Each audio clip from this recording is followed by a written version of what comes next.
बिहार की राजधानी में राजा बाजार स्थित पारस एचएमआई अस्पताल के प्राइवेट वार्ड में घुसकर अपराधी चंदन मिश्रा की गोलियों से भूनकर हत्या करने के बाद शूटर आसानी से हथियार लहराते हुए फरार हो गए। घटना के बाद इस इलाके में अपराध और विधि व्यवस्था में गश्त के दौरान तैनात पुलिसकर्मियों की लापरवाही भी सामने आई है और इस वारदात ने कानून व्यवस्था पर कई सवाल खड़े किए हैं। पारस अस्पताल में दिन दहाड़े हुई इस वारदात के बाद अस्पताल की सुरक्षा व्यवस्था भी कटघरे में है।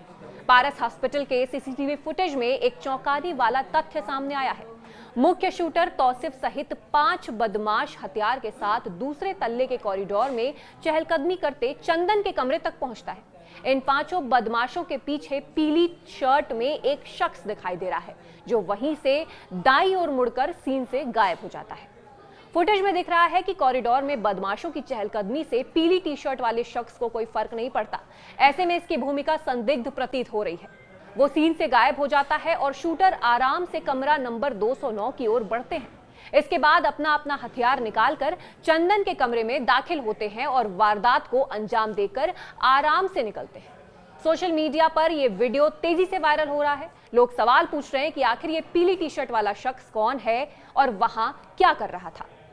चंदन मिश्रा के पिता श्रीकांत मिश्रा उर्फ मंटू मिश्रा ने शास्त्री नगर थाने में पारस अस्पताल प्रशासन और general surgeon doctor Pintu Kumar Singh के खिलाफ प्राथमिक एफआईआर दर्ज कराई है, जिसमें हत्या की साजिश का गंभीर आरोप लगाया गया है। श्रीकांत मिश्रा ने अपनी शिकायत में बताया कि चंदन मिश्रा को 15 जुलाई को फिस्टुला और लेप्रोस्कोपिक सर्जरी के लिए पारस अस्पताल में भर्ती किया गया था। उसी दिन दोपहर 1 से 3 बजे के बीच डॉक्टर पिंटू कुमार सिंह ने उनका ऑपरेशन किया। ऑपरेशन के बाद डॉक्टर ने कहा कि चंदन को 16 जुलाई को शाम 4 बजे डिस्चार्ज कर दिया जाएगा। हालांकि बाद में डॉक्टर पिंटू ने डिस्चार्ज की तारीख बढ़ाकर 17 जुलाई कर दी। श्रीकांत का आरोप है कि 17 जुलाई की सुबह करीब 7:15 पर 5 हथियारबंद अपराधियों ने अस्पताल के आईसीयू वार्ड में घुसकर चंदन की गोली से मारकर हत्या कर दी। पुलिस ने अस्पताल के 4 गार्डों को हिरासत में लिया है, जिनसे पूछताछ की जा रही है।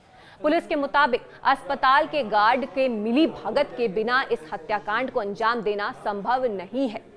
बता दें कि बक्सर का रहने वाला 34 वर्षीय चंदन मिश्रा कुख्यात अपराधी था। विभिन्न थानों में उसके ऊपर कई मुकदमा दर्ज है। हत्या के एक मामले से वो बेऊर जेल में उम्र कैद की सजा काट रहा था।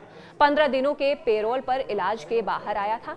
इसी दौरान पारस हॉस्पिटल में इलाज के क्रम में गोली मारकर उसकी निर्मम हत्या कर दी गई है। चंदन के शरीर से पोस्टमार्टम में 32 गोलियां निकली हैं। उसे मारने के लिए 5 अपराधी हथियार से लैस थे। सभी ने कमरा नंबर 209 में घुसकर ताबड़तोड़ फायरिंग की। चंदन के कंधे से लेकर पैरों तक में कुछ 32 गोलियां लगी थी। उसकी हत्या के आए बदमाश आत्मविश्वास से लबरेज थे।